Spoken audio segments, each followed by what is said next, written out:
Coach, you said you wanted to be the hardest working team in America, and leave no doubt just that you analyzed it. How did the guys perform in your mind? Was it a winning performance other than winning the game? Right. I think after the game, we celebrated the champions, the guys who graded out.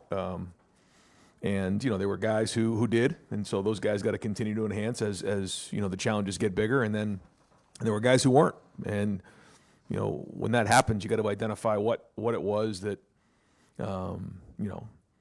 didn't allow you to become a champion. Why didn't you grade out? Was it, somewhere in your process, it's feedback on how your week went, whether it was the preparation, whether it was the meetings, the walkthrough, the practice, where you were in terms of understanding the game, being in the moment, not getting caught up in the moment. There's a lot of things to identify what it was. And now in week 2, the guys who didn't, have to make those adjustments and grow. The effort, across the board was solid. We got a long way to go here, and we want to keep pushing. And there certainly were some great clips. I think you guys saw some of that on Saturday, but we're nowhere where we need to be. We got to keep building. It's a long season, and so we'll get back to work today. Far left, Joe Nugent, WCMH. Do you have a feel on if Cody or Donovan might be returning this week? Yeah, they're day-to-day right now. We're going to see how today goes, but, had a good weekend, and we're going to list them as day-to-day. Front row, Dave Biddle, 24/7 Sports. Ryan, how did everything go with the helmet communications, and just what do you think of that new process? Yeah, it's different. It's different. You can see a lot more teams are huddling in week 1, which I thought would be the case. It was good, but there's still an element of the no huddle that everyone's using. So it's a kind of a hybrid, I think, of some people using it and some people still signaling and doing those things based on who you're playing. But I think it's a great thing for college football, and we're all adapting. I thought it went well in week 1. Fourth row middle, Pat Murphy, 24/7 Sports. Ryan, after the game, you mentioned metrics that you guys want to hit for the playoff. I don't know if you brought that up before. I don't know if you want to go into detail on what those are, but what are you looking at, and why is this year when you're kind of focusing on those type of things? Well, when you look at what the CFP looks at in terms of your ranking now, I think every little bit is going to matter. So whether you're a top 4 team or 5, 6, 7, or 8, you want to do everything you can to put yourself in best position possible moving forward. So there's things that come into play there, and so there's going to be a lot more discussion, I think, around 1 through 12 than maybe there was 1 through 4 when there was only 4 teams that made it. Now when you're talking about 1 through 12, there's a lot more conversation, and I think certainly we control our own destiny in terms of every game that we play, and we're going to do that. But I just want to make sure that guys know that when they're going in towards the end of the game, like every rep matters. Why? Well, here's an example of why. And so that's the way we're going to approach every game. Andy Backstrom, fourth row, Letterman row. Yeah, Ryan, with having a chance to watch back the film, how are you feeling about the blocking? I know you're looking for more explosion in the run game long term. Where is that right now, and how much does perimeter blocking kind of factor into that equation? Yeah, it definitely plays into it. There was good snaps. There was some plays that we got to the perimeter. We didn't quite make that guy miss a couple times, and then there was some other times where there was one in particular into the boundary. We pulled around. We didn't quite identify the backer that we had. There was a handful of things there. So yeah, we're looking to be more explosive, and everybody's got to own it. Everyone's got to be a part of it. There were some good things as the game went on, but I've got to see more improvement in week 2. Right behind him, Cameron T. Robinson, The Athletic. Brian, you talked about trying to be more explosive in the punt return game. Obviously, Brandon did a really good job with that on Saturday. There's times in the past where maybe he would punt return, maybe lets one of those go or fall fair catch. Is that an idea of you guys being more aggressive, like trying to consciously be more aggressive in the punt return game? Yeah, we worked hard in this offseason on special teams. I think I shared with you that each of the coaches now own it, and Rob Keys is overseeing it, and I'm a big part of it on a daily basis now. And one of the studies that we did was every time the ball hits the ground on a turf field, there's an average of like 10 yards a roll there. So we want to make sure that we're aggressive in fielding those punts. At the same time, we can't be foolish because some of those punts, you put yourself at risk of a fumble. So the first thing we got to do is get the ball back. That's number one. Second thing we're trying to do is field it. Again, especially on a turf field when that ball can really roll. You've seen some really poor punts just kind of take off on the turf. And so we tried to eliminate those. We think that those are, well, Brandon Ennis's example, a couple of those on Saturday. In particular, the one that he returned, it was rolling down probably inside the 10-yard line. He stopped it and then returned it back. That was probably 3 or 4 first downs on offense. It's a big deal. So we're trying to educate our guys. We're also going to be sound to make sure that we get the ball back and win the turnover battle. Second row right, Bill Landis, Kings of the North, and the podcast. Ryan, Will has, I think, half of the scramble yards now with you guys that he had last year at Kansas State because he had that one play where he got like 19 yards.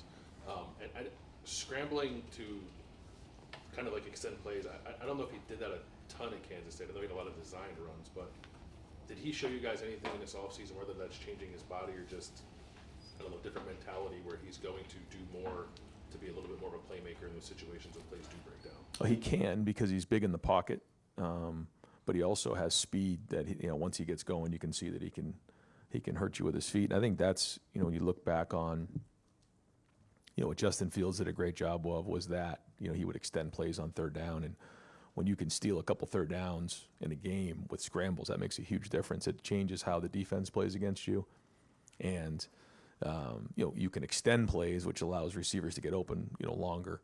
So I think he's going to be in a little bit more of a drop back situation here than maybe previously. So he's going to have those opportunities, but he also has to make good decisions when he's doing that. The play at the end of the half really put the ball in jeopardy. That was a really poor decision, and so that's a part of it. You got to take care of the football, and having 2 hands in the pocket, making good decisions when it's time to throw it away. I thought he did a nice job in one of them in particular where he did throw it away. There was another one I think he kind of scrambled on a play like around the 25-yard line. He came back, ended up throwing it away. In that moment there, maybe try to scramble a little bit more. You can't come up with every scenario that can come up. He's got to go play football and get a feel for it. But, for the first game out there, I think he looked like he had some confidence. He was moving around with a purpose and discernment in his decisions, so that was good. But, we got to build on it now. Tony Gerben, Buckeye Huddle. Right now, do you assess the tight ends, G, Will, Jelani, after taking a look at everything? Yeah, I thought they, as a group, blocked well, and I think we had two champions there, and there's going to be more production coming out of the room moving forward, but they did a nice job, and so now we got to keep building on that as well. Couple really good effort clips. In particular, Will Kazmarek on one play. Blocked his man about 7 yards downfield and pancaked him. That's what we're looking for. We're looking for that type of intensity, that type of finish. And, they're going to be very much involved in the pass game as well. Jelani continuing to just Yeah, that was a big day for Jelani. He needs to just play and play through, some of his inexperience. There's going to be mistakes made. There was the penalty that we had where he wasn't on the ball, and there's a couple things we have to play through. But I think it was good for him to get that game under his belt. There's a lot of potential there, and the more he plays, the better off he's going to be. Stephen Means, Cleveland.com. Just to follow up, earlier this year when we were talking with you about Will Howard, and you mentioned this with Justin Fields back when he first got here, you almost told him he's not allowed to run. He has to stand in there, and he has to learn how to operate back there, and maybe Will showed up with that ability.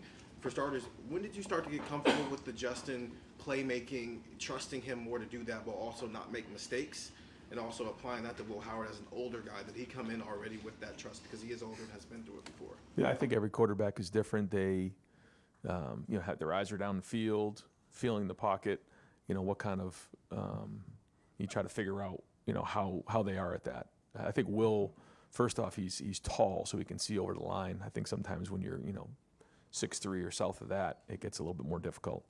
But he also has poise in there, and you can just see that in practice. So, again, that's the art of playing quarterback. You don't always know exactly how it's going to shake out or when it's time to scramble. There's so many different variables, but he has played. He's got experience, so I think that all helps with his decision making right now. And we'll keep building on it and grow. And the more comfortable he is in the offense and what we do and how teams are going to play us here in this conference, I think the better he's going to be. Spencer Holbrook, Letterman Row. In particular, with Tegra and Austin having 2 first-time guards there, how much do you think that affected the way that you guys were able to run the first half? Yeah, I don't know. I mean, we expect to go out there and score every time we touch the ball and run the ball well. So, we're not in the excuse-making business. So, those guys got to go out and play really, really well. I mean, that's what we expect. And, we're at Ohio State, so let's go. But I'm predicting that this week they have a really good week of practice and they keep growing from it and they build from it and they have a point of reference moving forward. Jeremy Birmingham, the podcast. Ryan, untrained eye, it looked like Arvell Reese really kind of popped a lot when he was out there, and then there were other linebackers that are obviously, it's a whole group of guys playing for the first time really. When you see Arvell go out there and look that natural and look like he belongs like that, what does it say about that position moving forward? How do you see the rotation moving forward when Cody gets back? Well, the way that Arvell played, he deserves more reps, but I think it has to do with his preparation.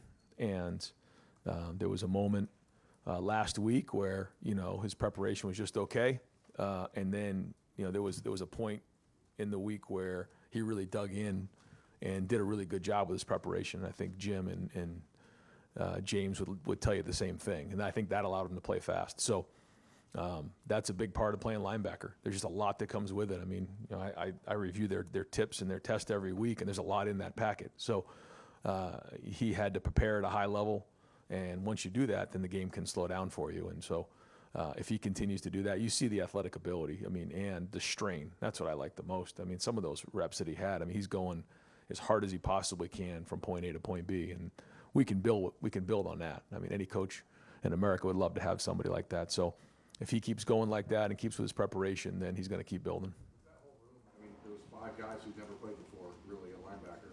What was your biggest plus? What was the area that you had the biggest concern? I liked. It seemed to me like they played hard.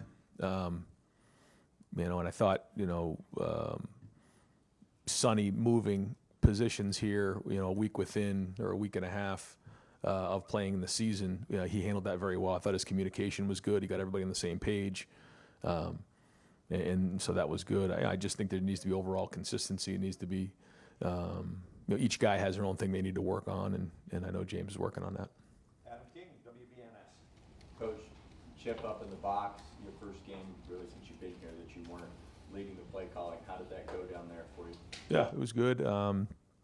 Again, Chip had his mindset on what he wanted to get done in this game, and it was a start.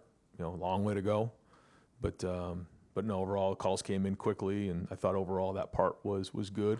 We still want to be clean across the board. I think we can be cleaner across the board. A couple little penalties here and there that we got to clean up, but and again, still same thing, efficiency. I think we can get in and out of huddle faster. We can get just sharper in everything that we're doing. But just in terms of the operation of calling a game and all that, it was clean in week 1. Did you find that it gave you a little more freedom during the time the offense wasn't on the field? Yeah. You get the iPad, and so it can, you can kind of see what's going on during the game and get a feel for exactly, what you're seeing.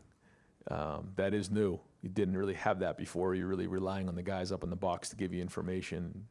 Your eyes can sometimes deceive you down in the field. Now you're able to confirm what you think you saw, make adjustments, and have the communication to the players in that moment. So that was good.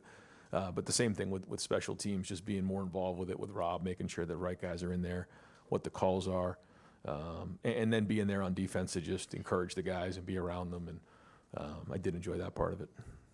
Dave Holmes, WSYX. We just saw Western Michigan give Wisconsin a bit of a scare. I'm guessing, Ryan, that the talent gap we know is there, but I'm guessing that Western's guys, just given national TV and stuff, have probably seen your players play dozens of times over the past few years. And I'm guessing until film, your guys have probably never watched a Western Michigan game. I'm just curious, in matches like this, do you see teams try to use that lack of familiarity against you? I mean, how does that work?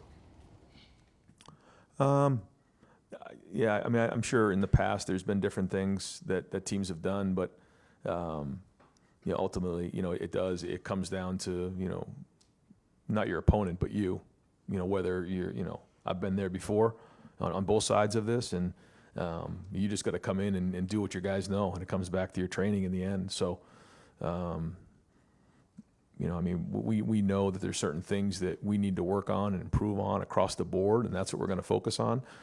They do have a good team. I thought they played well. I think it is good for us to see them play another Big Ten opponent, just to compare what we're seeing. So that was good, and I thought they played well in that game. They were strong, and they have a good team. Dylan Davis, Delaware Gazette. Did you get close at all to playing 3 quarterbacks on Saturday? Was there a third guy that maybe you considered putting in the game, or was that never? It never really got to that. We wanted to try to get Devin in there and try to get him some drives, and you did see us throw the ball down the field. And again, we're trying to just run our offense and give him opportunities. So it wasn't like we just handed the ball off and got out of there. You know, we tried to get the offense moving. The goal was to score a touchdown. We made sure everybody in the huddle understood that. We didn't do it. So you know, that was a little disappointing. But that's for everybody in that huddle, not just the quarterback. And you know, if we have an opportunity to play 3, we will. But we didn't. You know, I felt like there was a point there where we did pull away there in the second half, and we were able to put Devin in the game. And you know, there may be some games here we get Devin and thrown in a little bit earlier in the game. That wasn't the situation on Saturday. If you find yourself in that position, who would that guy be? Do you feel strongly about who that third guy would be? Right Yeah, now? all those guys are working right now. So you know, we need all those guys to compete, and we're going to roll them and just try to keep evaluating on a weekly basis. Dan Hope, 11 Warriors. Ryan, when you talk about being nowhere where we need to be, what are the biggest points of emphasis this week, areas that you feel like the team needs to improve this week? It's just so many things across the board. You know, it's not just one area. You know, you can watch, you know, all four phases of special teams: kickoff, return, punt, return, and just identify things. You know, like for instance, on that play of a punt return, those plays go like 12 to 14 seconds. They're long plays. And I thought our guys busted their tail for like the first 8 to 10. And then for the last 4, like, how do you replicate that in practice? It's not as easy as you think. So like that's just one example. You know, there are many other examples in special teams. On offense and defense, each guy has their things that they need to improve on. You know, you go through the list of things. We go through that with the team. We watch the film on Sunday, and then we go. I'm not going to get into all the details of it, but just little things all across the board that we need to improve. And when you have a bunch of those things, it adds up. And, you know, we know where we need to be. And I think, you know, the foundation hasn't been built yet. You know, we talked about, you know, the preseason and how that foundation was being laid. Well, we're still building that up and trying to figure out, you know, how the preseason translated to game 1. You know, again, there's some assumptions that were made, like, hey, you know, this guy's ready, this guy isn't, or, you know, maybe this guy's a little bit better than we thought he was, or this technique is not near where it needs to be, or, you know, maybe there's somebody in there who you thought they were in better shape than they were, and after about, you know, 20, 25 plays, their game started to fatigue, or maybe there's some guys in there who, you know, the stage was a little bit too big for them early on. They had to settle down. I mean, these are all the things, and without getting into the details of all the things that we talk about as a team, like those are the areas that we all have, and each player has their own things that they need to improve on, and then offense and defense are focusing on, you know, things as a group. Austin Ward's podcast. Ryan, what did you think of Austin Serveld specifically, and is there a possibility that even when Donovan comes back that he could be still in the mix on the interior? Yeah, I think so. He looked like a first-time starter in there who has real potential, has power, has strength, and I think once he got his feet underneath him and started playing a little bit and flushed through everything, then he played decent. He didn't grade out a champion, but he wasn't that far off, so that was good. And so now, you know, as we take the next step, you know, you'll see him play this weekend, and how much will be dependent on how healthy Donnie is going into the game. But like you said, even if Donnie is healthy, you know, you'd like to see him get in there and get some reps, because that was one of the positive things coming out, was that, you know, some of these guys got more reps than maybe they wouldn't have, or maybe they would have if, you know, we were a little bit more healthy or didn't have that virus go through. So that was good, but he needs to keep playing, and he is playing at starter level. But you know, the expectation is that, you know, we do grade out a champion. He was a little short in this one, but for the first start, there was some encouraging things. Joey Kaufman, Columbus Dispatch. And now that when you talked about Chip taking some of the play calling off your play, you mentioned sort of it helping Sunday through Friday of a week and being more involved in other areas. What is your schedule? What was it like last week? Just in sort of the lead up to games, are you in different meetings? Just sort of what's that all like? Yeah, still very much involved with the offensive meetings and there, very, very much involved with all the special teams meetings with the staff, with the players. I meet with the defense on Sundays, and obviously we have staff meetings every day.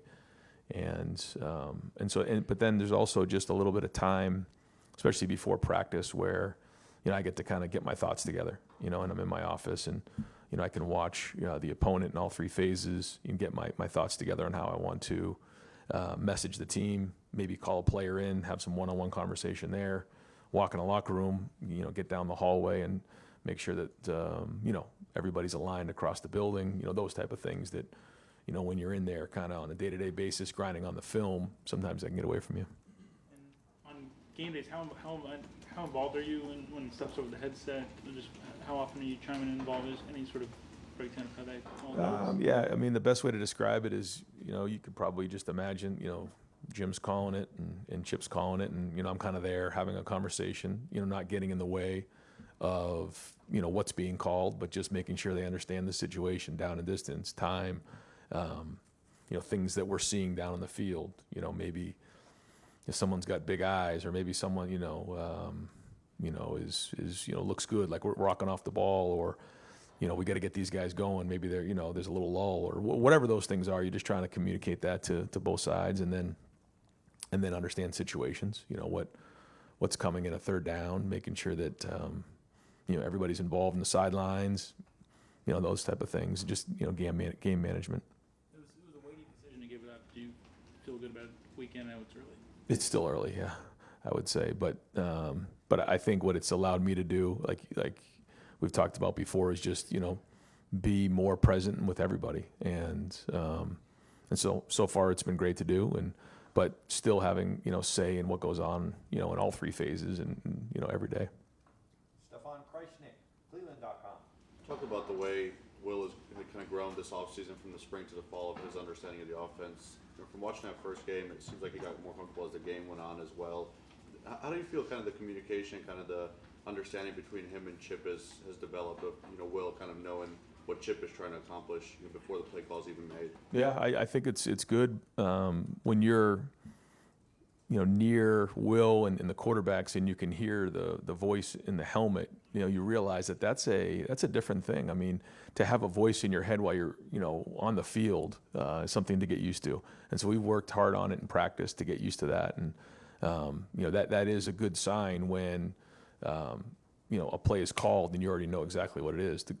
The good news now is, he can tell him why he called it. You can give him little bits of information here and there. You can make sure that he understands the situation. He understands, the down and distance, or maybe give a tip to one of the guys in the huddle. So it's something new, but so far it's been good, and it seems like they're gelling well. Bill Rabinowitz, Columbus Dispatch. Can you name one thing that was a pleasant surprise from Saturday, and maybe one thing that you didn't think would be an issue that proved to be an issue as concerning? I think the punt return was better. You could see that.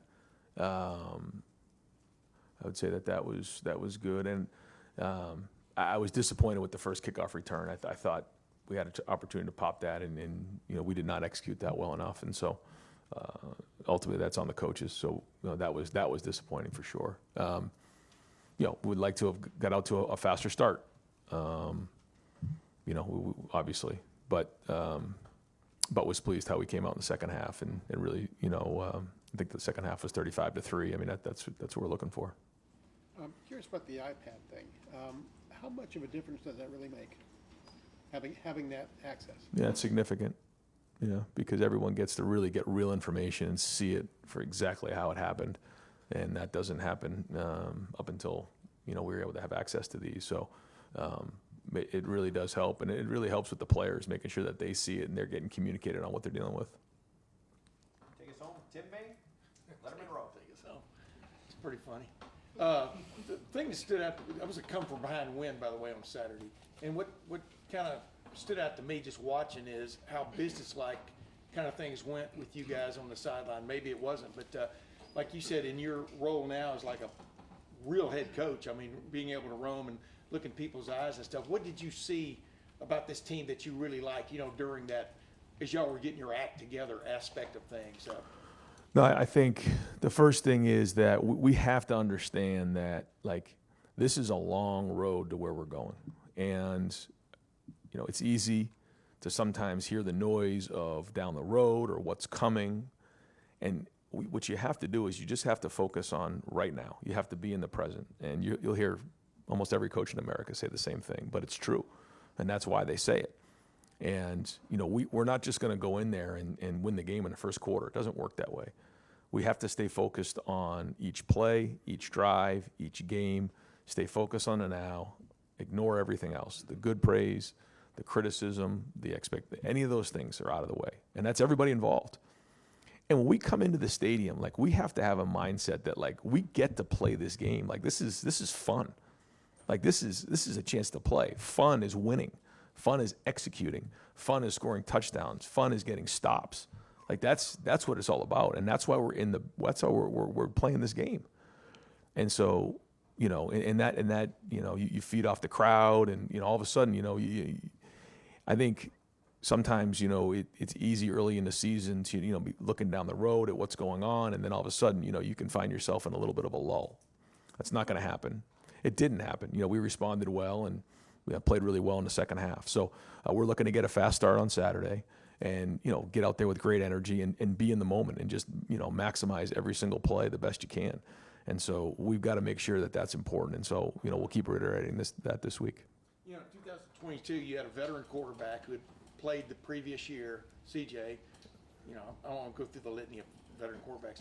But as you're watching the game from your vantage point Saturday, are you looking at it on the field like, Will had some plays he'd like to have back, but did you still see a guy who had played before? You understand what I'm saying? Yeah, From a command standpoint. Yeah, he's played. You can tell he's got his demeanor that he's played before. He just hasn't played in this offense before, so there's things about the offense that he's still picking up. So it's a little bit of both. But the command, being in the stadium, not having big eyes and things like that.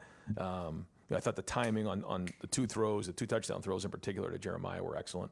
I thought the timing throw to Carnell was really well done. And the only way that you throw in things on time like that is if you've done the preparation and you've mentally played that play in your head over and over again. That's a sign of a good quarterback. There's other things that came up that, is somebody that just hasn't played in the offense a bunch. So we got to get him these reps. And but in terms of the command and the way he handled himself, he looked experienced out there, and even the scrambles were big. And we got to continue to take care of the ball, and that's the most important thing here. Yeah, you got it. Thanks.